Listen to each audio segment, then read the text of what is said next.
I'm a strong believer that we should hold our politicians accountable, and the former Conservative MP and Remainer Anna Soubry is no exception. A lot of people disagree with Anna Soubry these days because she's publicly fighting democracy when it comes to Brexit. But my issue with her is her moral compass.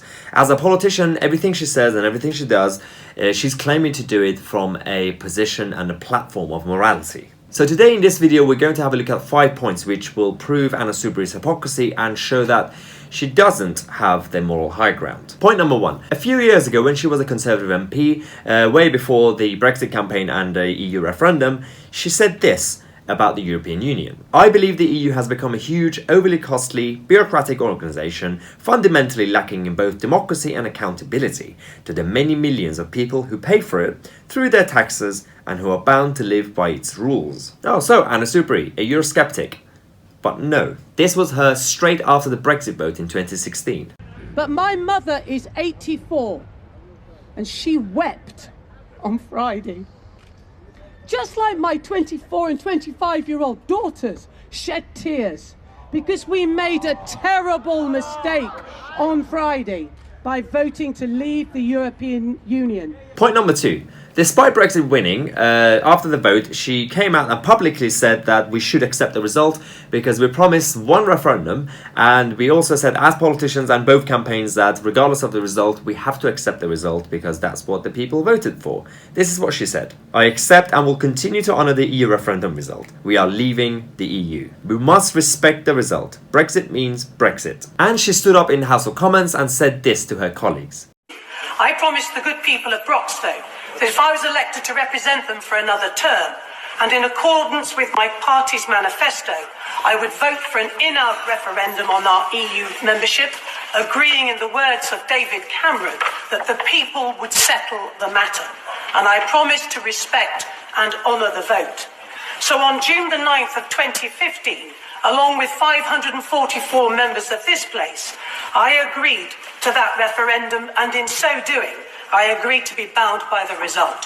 Not only that, in an interview she advocated for triggering Article 50, which will start the process of Brexit. I actually want Parliament to vote. I want Parliament to trigger Article 50. So that's good. Anna Soubry accepted the result.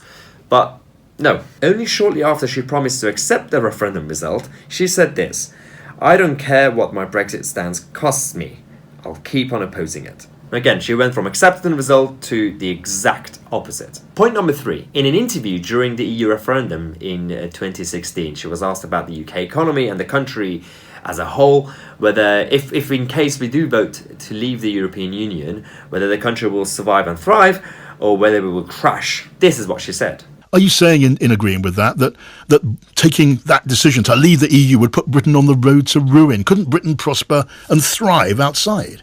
No, I don't think it could, actually. That doesn't mean to say that we aren't a great country.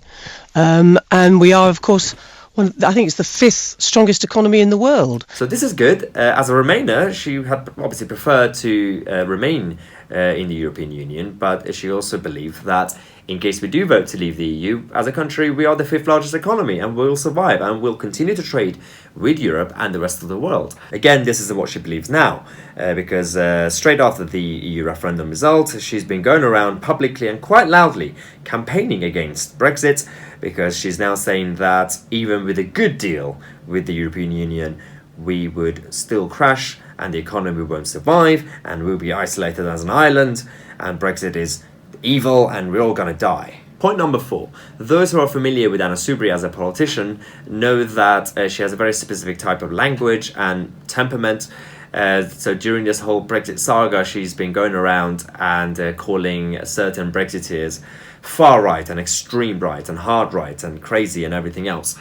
Let's have a look. And I have to say that is the future of the Conservative Party, that the direction of travel is towards that far right, that extreme version of Brexit, and it's not accept. I'll quickly give way, but only for the minute. But when she was questioned about this, she seemed to have completely lost all her memory, because she claims to have never called Brexiteers far right. But do you term people, the kind of people that Jamie is saying, do you term them far right? No, I wouldn't describe Jacob as being far right, and certainly not in the same category as the other person that was mentioned. And finally, point number 5, and my favourite. When Anna defected from the Conservative Party and joined the independent group, which is now called Change UK, a proper political party apparently, she showed us a different side of her. So as you already know, since the EU referendum, she's been campaigning for a second vote because apparently that mandate is no longer there and people have changed their mind. And it's good for democracy to have votes when things change, even though nothing's changed. But when it came to her own seat and her situation after defecting from the Conservative Party, she suddenly became against democracy and by-elections and votes. People are quite angry with you for defecting from the Conservatives and not calling a by-election. And they say, well, if you believe in a people's vote, a second referendum, why on earth wouldn't you want to have a by-election? Because Douglas Carswell did when he left the Conservatives and went to UKIP. Yeah, well, actually, he joined a political party. I mean, we haven't formed a political party. Well, you kind of have. Well, that's fair. She initially left the Conservative Party and became an independent MP. But now she is in a different political party, and it's called Change UK. So Anna, can we please have a by-election? Please. Well, this video clearly shows Anna Soubry's hypocrisy, and I personally would find it difficult to even imagine Anna being re-elected in any upcoming election when it comes to her own constituency. But we'll have to wait and see how that goes. Before we end this video, I just want to say a huge thank you to everyone who has subscribed to this channel. Over the last few days, we have received over 2,000 new subscribers. So if you haven't yet, make sure you click subscribe. And if you have, again, thank you. And make sure you share this with all your friends to make sure that they also become a subscriber.